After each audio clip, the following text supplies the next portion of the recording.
ऐतिहासिक कार्यक्रम जो गांधी चौक में यहाँ पर आयोजित किया गया है। हमारे बीच में भारतीय जनता पार्टी के हमारे प्रदेश के सम्मानीय अध्यक्ष डॉक्टर राजीव बिंदल जी, आप सबके बहुत ही लोकप्रिय सांसद, केंद्र में मंत्री, जो 4 बार जीतने का रिकॉर्ड स्थापित करने के बाद अब की बार 5वीं बार 5 लाख पार के रिकॉर्ड के साथ जीतेंगे, ऐसे हमारे अनुराग ठाकुर जी हमारे बीच में। हमारी पार्टी में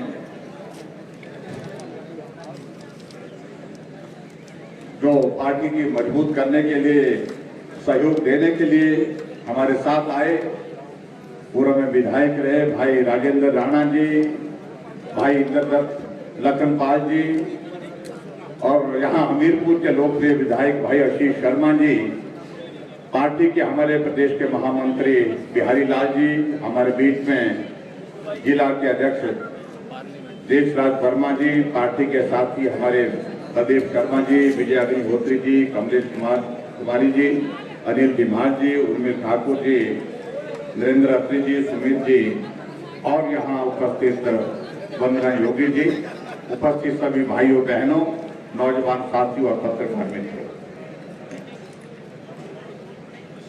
मैं समझता हूं कि बहुत लंबी सभा यहाँ पर हो गई। हमारे बहुत सारे साथियों ने आपके बीच में बहुत विस्तार से अपनी बात कही और इसलिए बहुत ज्यादा कहने की आवश्यकता नहीं है। ये बच्चे बेचारे फोटो खिंचाने के लिए और ऊपर से मैं देख रहा हूं कि सूर्य भगवान की कृपा, तापमान भी बढ़ रहा है, राजनीतिक तापमान भी और सूर्य का तापमान भी बढ़ रहा है, इसलिए मैं लंबी बात नहीं करूंगा। भाई और बहनों, में एक बात जरूर कहना चाह रहा हूं। नवरात्रों की आज ये तीसरा दिन है और तीसरे दिन के इस अवसर पर मैं आप सबको बहुत बहुत बधाई देता हूं, बहुत बहुत शुभकामनाएं देता हूं। और विशेष तौर से आज के इस कार्यक्रम की शुरुआत करने के लिए, जब पहला संबोधन करने के लिए भाई आशीष जी यहाँ पर आए, तो पूरा मंत्रोच्चारण के साथ इन्होंने शुरुआत की और बहुत बेहतर ढंग से। जय श्री राम, जय श्री राम। और मैं इस बात को दावे के साथ कह सकता हूं, जो हालात बने, जो परिस्थितियां बनी हैं,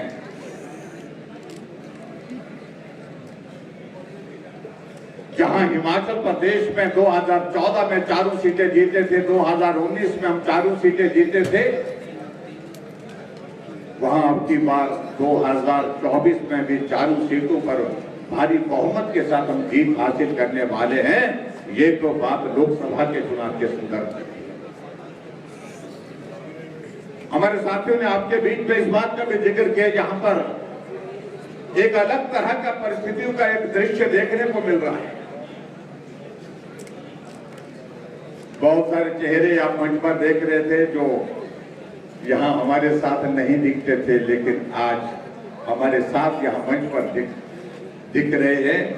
मैं सभी साथियों का अभिनंदन करता हूँ, स्वागत करता हूँ अपने परिवार में, मोदी परिवार, और विश्वास दिलाता हूँ, भरोसा दिलाता हूँ कि आपको पूरा सम्मान के साथ साथ में पूरा सहयोग जिस प्रकार से इस परिवार में देने की आवश्यकता रहेगी, वो निश्चित रूप से मिलेगी। अब की बार का ये लोकसभा के चुनाव के साथ और भी बहुत सारी चीजें जुड़ी हुई हैं और अब की बार हमीरपुर लोकसभा क्षेत्र के जिम्मे बहुत बड़ा काम है और मुझे पूरा भरोसा है कि निश्चित रूप से हमीरपुर लोकसभा उस काम को बहुत जिम्मेवारी के साथ पूरा करें।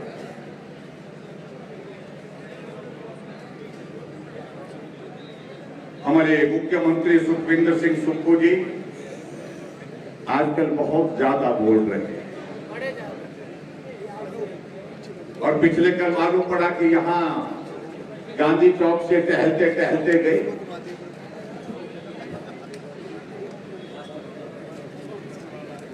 ज्यादातर जिंदगी का हिस्सा उनका टहलते टहलते शिमला की माल रोड पर गुजरा है। ये हकीकत है, मैं इस बात को उनके ध्यान में लाना चाह रहा हूं। मेरे बारे में कहने लगे कि जयराम ठाकुर आजकल हमीरपुर आ रहे हैं। मैं अपने मित्र सुखू जी को कहना चाहता हूं, मैं आज से नहीं कई वर्षों से आ रहा हूं, बार बार आ रहा हूं, और इस बात को अगर आपने पुष्टि करनी है, आप 15 महीने में जितनी बार आए उससे ज्यादा में 1 साल में है यहाँ हमीरपुर, पहले साल में ही हमीरपुर जिला में आया। आज अगर हमीरपुर जिला के अंतर्गत जो उद्घाटन के कार्य आपके हाथों से हो रहे हैं, उनका शिलान्यास हमारे हाथों से हुआ है, ये भी मैं कहना चाहता हूं। इस बात को भी उनको ध्यान में रखना चाहिए।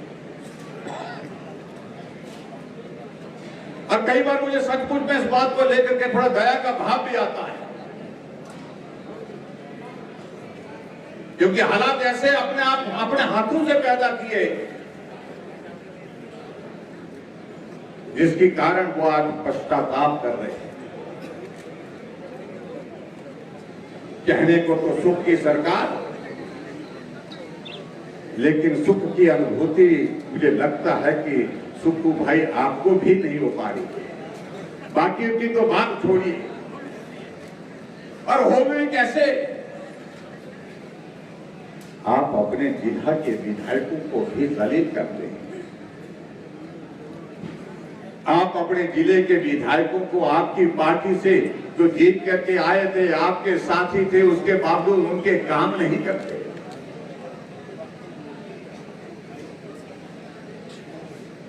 उनको मिलने का समय नहीं देते। ये लोकतंत्र है, ये लोकतंत्र चुने हुए प्रतिनिधियों की वजह से चलता है। अगर हिमाचल प्रदेश में सरकार है तो सरकार विधायकों के बलबूते चलती है, और विधायकों का सम्मान अगर मुख्यमंत्री ने करता है तो स्वाभाविक रूप से तो आप समझ लीजिए कि वो कार्य प्रणाली बहुत लंबे समय तक नहीं चल सकती है। उसका परिणाम अभी आज आपके सामने है। नवरात्रों के दिन चले हुए आजकल सुब्बू भाई की सरकार में बने, मुख्यमंत्री बने, पहला बयान क्या आया कि मैं उस प्रदेश से जीत करके आया हूं जहां इनकी राष्ट्रीय अधिवेशन था, शायद मैं आंध्रा में था, कहीं था, जहां 97% हिंदू हैं। उस पार्टी को मैं हिंदुओं की पार्टी को हरा करके आया। ठीक कहा भाई राजेंद्र राणा जी ने, लखनपाल जी ने, आशीष जी ने, अरे सनातन का विरोध कर रहे हो, हिंदू हो करके हिंदुओं के खिलाफ बोल रहे हो, और इसकी स्वाभाविक रूप से इसकी कीमत चुकानी पड़ेगी, ये बात तय थी। और मुझे लगता है कि आजकल के जो राजनीतिक परिस्थितियां बन रही है वो उसी दिशा में इंगित करती है।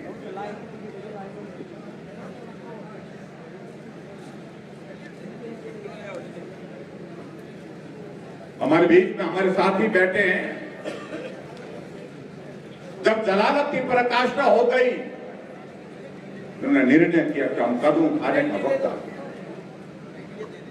अब कदम उठाने का अगर वक्त आ गया है, अब पीछे मुड़ करके नहीं देखना है।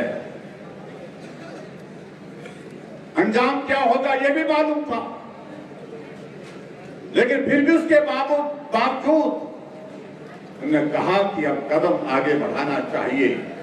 और भाई और बहनों, इस प्रकार का कदम अगर कोई उठाता है, हर कोई नहीं उठा सकता है। जिन जो सच्चे हैं, जो पक्के हैं, जो दमदार हैं, वही इस प्रकार का कदम उठा सकते हैं। और इसलिए हमारे साथियों ने इस तरह का ये कदम उठाया। परिणाम मालूम था क्या होने वाला है। जब हमें मालूम पड़ा कि इस तरह का कदम उठा रहे हैं, हमने कहा कि हम खतरे में अपनी विधानसभा की सदस्यता को डाल रहे हैं। कहा कि कोई परवाह नहीं है, लेकिन जलालत का दौर लंबा नहीं चल सकते हैं। हम आत्म सम्मान के साथ जीना चाहते हैं, हम आत्म सम्मान के साथ काम करना चाहते हैं। और जब आत्म सम्मान की बात आती है भाई और बहनों, तो बाकी सारी चीजें छोटी बना।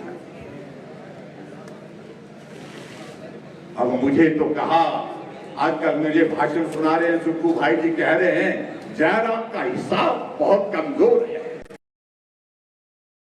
तो हमसे मजबूत है, बहुत तगड़ा है, ये भी नहीं मुझे लग रहा है। कह रहे थे 43 है, 40 प्लस 3 43, घटेंगे कितने, 2 घट के तो कितने हो जाएंगे, तब भी 40 रहेंगे, 3 घट के तो भी 40 रहेंगे। और मैं बधाई देना चाहता हूं अपने साथियों को, 6 कांग्रेस के साथियों को और उसके साथ साथ 3 निर्दलीय विधायकों को, चोरी छुपे नहीं किया हमने। पोलिंग बूथ पर बैठा पोलिंग एजेंट उनको वोट दिखा करके आए, ये हम करके आए हैं, इसलिए करके आए हैं क्योंकि जलालत का दौर बहुत लंबा हो।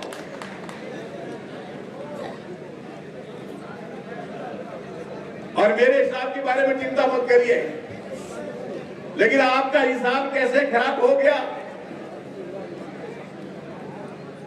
आप 43 से 34 पहुंचे, हम 25 से 34 पहुंचे। और जब परिणाम की बात आई, जब बराबर हो गए, तो हमें दिल से भरोसा हो गया एक बात को लेकर के, अब जीत तो हमारी ही होगी, क्योंकि होए वही जो राम रची राखा। जिस मनु सिंघवी ने सुप्रीम कोर्ट में जाकर के भगवान रामचंद्र के अस्तित्व को ललकारा था, राम पैदा ही नहीं हुए थे, राम का अस्तित्व हमको साबित करके दिखाओ। राम काल्पनिक है, सिर्फ भावनाओं में निर्णय नहीं कर सकता है। वही मनु सिंह जी राज्यसभा के कैंडिडेट थे कांग्रेस पार्टी के, और जब हमको लगा कि आज निर्णय जो होगा, निर्णय वही होगा जो राम भक्त हैं, भगवान रामचंद्र जी का आशीर्वाद राम भक्तों के साथ होगा। पर्ची निकली, पर्ची निकलने के बाद निर्णय यही हुआ कि भारतीय जनता पार्टी के सांसद हर्ष महाजन चुनाव जीत। इसलिए सनातन के खिलाफ मत बोलो मेहरबानी करके, नहीं तो परिणाम इसी प्रकार के देखने को मिलेंगे। भाई और बहनों, में एक बात कहूं, मैं सोचता था सुक्खू भाई सीधे आदमी हैं, सच बोलने वाले हैं, लेकिन हिमाचल प्रदेश की विधानसभा के अंदर हमने इस प्रकार से देखा उनका पूरा 15 महीने के कार्यक्रम, सारे झूठ के रिकॉर्ड हिमाचल प्रदेश के इतिहास में आज तक तोड़े हैं तो सुक्खू भाई जी के नाम है। जब भी बोलते हैं झूठ बोलते हैं। गारंटी का जिक्र यहां मुझसे पहले साथियों ने किया, मैं उस पर जाना नहीं चाह रहा हूं, लेकिन हमने इस बात को देखा कि हिमाचल प्रदेश की राजनीति में जिस तरह बदले की भावना के साथ काम करने की शुरुआत उन्होंने पहले दिन से की। हमने कहा परिणाम अच्छा नहीं होगा। मैंने व्यक्तिगत रूप से उनको फोन करके कहा, ये जो चले हुए संस्थान, खुले हुए संस्थान आप बंद कर रहे हैं, ये आप अच्छा नहीं कर रहे हैं। और हिमाचल प्रदेश में आज से पहले किसी ने नहीं किया। इसके परिणाम अच्छे नहीं होंगे। 1000 संस्थान हिमाचल प्रदेश में बंद किए, और उसके बाद कहते हैं कि बंद करने के लिए हिम्मत चाहिए। हिम्मत का मैं जिक्र करना नहीं चाहता हूं, वो सारी चीज को मैं छोड़ देना चाहता हूं, लेकिन आगे बढ़ करके जब हालात आज के इस दौर में जहां पर पहुंचे, तो हमारे साथी जितने भी साथी हैं उनके परिवारों के ऊपर किस प्रकार से मामले दर्ज करने के लिए आपने शुरुआत है। कांग्रेस पार्टी का विधायक रहे और आपसे ज्यादा पुराने कांग्रेसी लता ठाकुर लाहौल स्पीति में कब राजनीति की, उनके बेटे का जो हमारे विधायक थे, घर का रास्ता जाता था, वर्षों से चलते थे उस रास्ते में, और जब उनको लगा कि ये अपना नहीं है तो घर के रास्ते पर दीवार लगा। हमारे यहां पर विधायक बैठे हैं, उनके कारोबार बंद करने के लिए मामले दर्ज कर दिए गए। ये अच्छी बातें नहीं है। इस देवभूमि हिमाचल प्रदेश में कभी भी इस प्रकार से छोटी बातों में नहीं जाया जाता है, लेकिन उसके बावजूद उन्होंने किया। और मैं यही कहूंगा उनको कि इन सारी चीजों का अंजाम अच्छा नहीं होता भाई। और जो हिमाचल प्रदेश में जो आपने जो किया है इन दिनों में, अब आज हालात ऐसे बने हैं कि जिन विधायकों को कभी आप मिलने से मना करते थे, आज एक एक विधायक को सुबह से शाम तक गिनते हैं, है ना। मेरे पड़ोस में एक विधायक रहते हैं और उनको आजकल चीफ पार्लियामेंट सेक्रेटरी बना के रखा है। एक दिन शाम को आया तो देखा, मैंने कहा बहुत सारी पुलिस वहां पर आई है। मैंने कहा क्या हुआ, अपने स्टाफ वालों को पूछा, ये पुलिस किस बात के लिए आई है? बोलते ये विधायक की सुरक्षा के लिए आई है। हमने कहा विधायक कांग्रेस पार्टी का, सरकार कांग्रेस पार्टी की, तो विधायक की सुरक्षा की आवश्यकता क्या है, कहां परेशानी हो रही है? बोलते सुना जी ऐसा है कि कहीं चला ना जाए। अरे कहां जाएंगे वो? और उसके बाद जब हम शाम को रात को भोजन करने के बाद 10 बजे में देखा एक लाल बत्ती नीली बत्ती वाली गाड़ी सारण जाते बजाते वहां पहुंची, उतरे और वहां पर उन पुलिस वालों से पूछ रहे हैं, है ना। और एक बार भी रात को 4-4 बार उनको पूछ रहे हैं ना। ये हालात पैदा हो गए हिमाचल प्रदेश में आज के दौर में। और इन सारी चीजों के लिए अगर दोषी है, दोष किसी और पर मत दीजिए। जिस प्रकार का आरोप आप लगा रहे हैं, हमारे सब साथियों 9 के 9 साथियों ने तय किया है, हम डेफेमेशन का क्रिमिनल डेफेमेशन भी करेंगे। उनको नोटिस दे दिया है। इस बात को उनको समझना होगा, एक मुख्यमंत्री रहते हुए इस प्रकार की बात कहना उचित नहीं है जब तक आपके पास कोई सबूत नहीं है। आप इल्जाम लगाए जाते हैं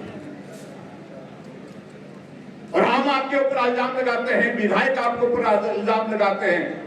अरे आपको तो कांग्रेस पार्टी की अध्यक्षा भी कहती है, सुनते नहीं हैं, मानते नहीं हैं। हम लोकसभा के चुनाव में जाएंगे कैसे? चुनाव लड़ने से मना कर दिया सांसद मंडी से। कांग्रेस पार्टी की अध्यक्षा ये कहती है, प्रेस कॉन्फ्रेंस करके कहती है, कौन है इसके लिए दोषी? आपका मंत्रिमंडल से त्याग पत्र दे करके चले जाता है, कौन है उसके लिए दोषी? आपका मंत्रिमंडल की बैठक से रोते रोते निकल जाता है, उसके लिए कौन है दोषी?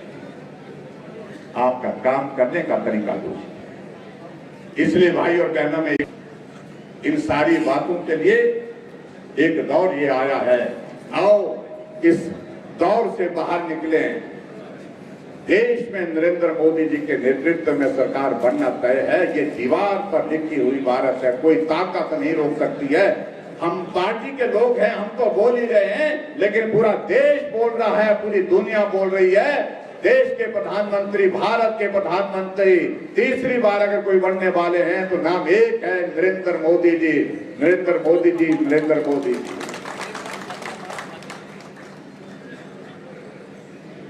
इस प्रकार से उन्होंने देश के लिए काम किया, समर्पित भाव के साथ काम किया।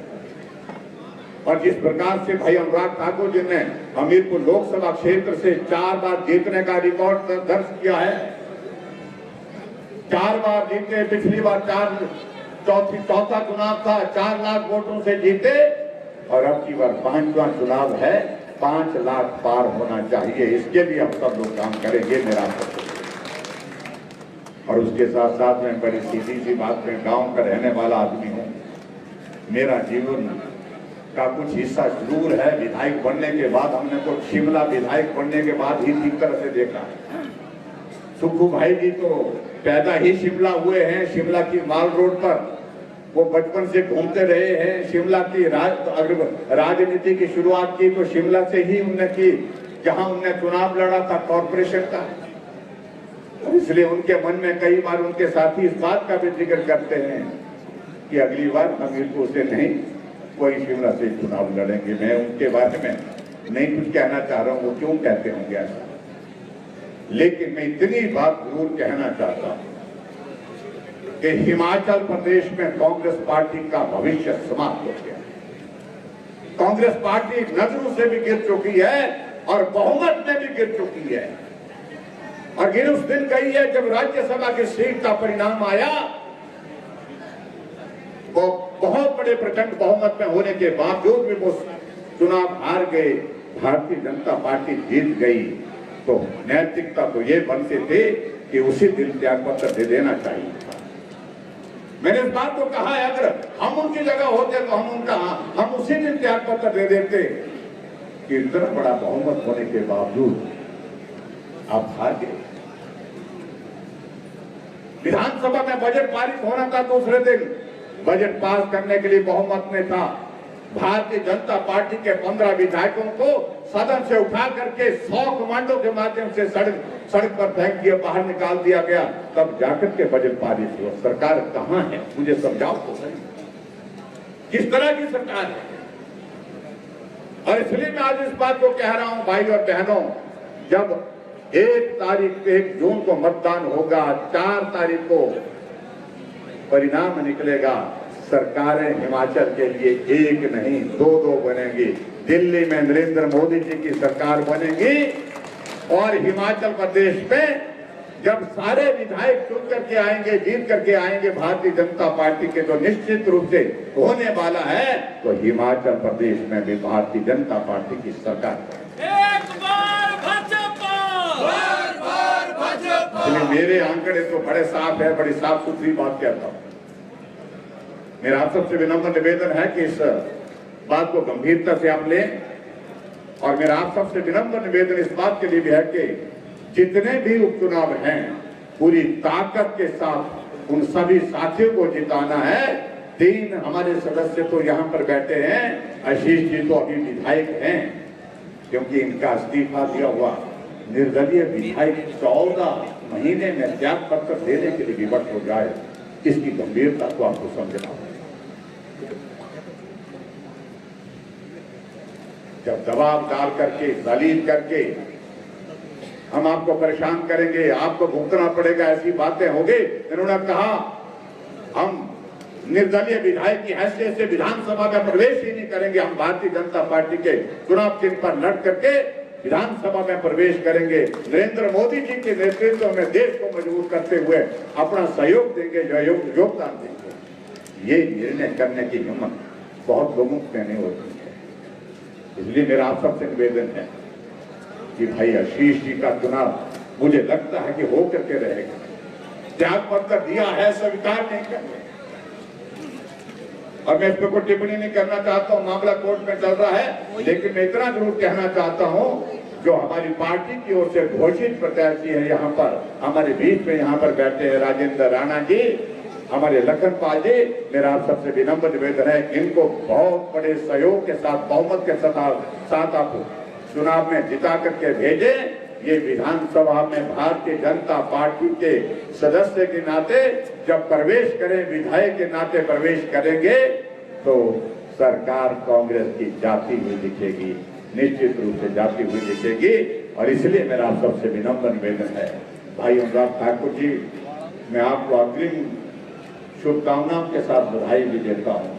ये जीत आपकी ऐतिहासिक होने वाली है, और मैं इस बात को भी कह सकता हूँ, आपकी बार में जिस प्रकार का मंजर हम देख रहे हैं, ये जीत इस प्रकार की होने वाली है जो शायद ही हिमाचल प्रदेश में आज से पहले कभी हुई होगी, उस प्रकार की जीत होने वाली है। लेकिन फिर भी भाई और बहनों, मैं आप सबसे विनम्र निवेदन करना चाहता हूँ, अपील करना चाहूंगा कि मेहनत में कोई कमी नहीं, एक वोट भाई अनुराग ठाकुर जी को वोट देने का मतलब है कि आप नरेंद्र भाई मोदी जी को मजबूत करने के लिए, तीसरी बार प्रधानमंत्री बनाने के लिए अपना योगदान दे रहे हैं। यही निवेदन करते हुए मैं आप सबके बीच में अपनी बात को यही समाप्त करता हूँ। बहुत बहुत धन्यवाद, नमस्कार, जय हिंद, जय श्री राम।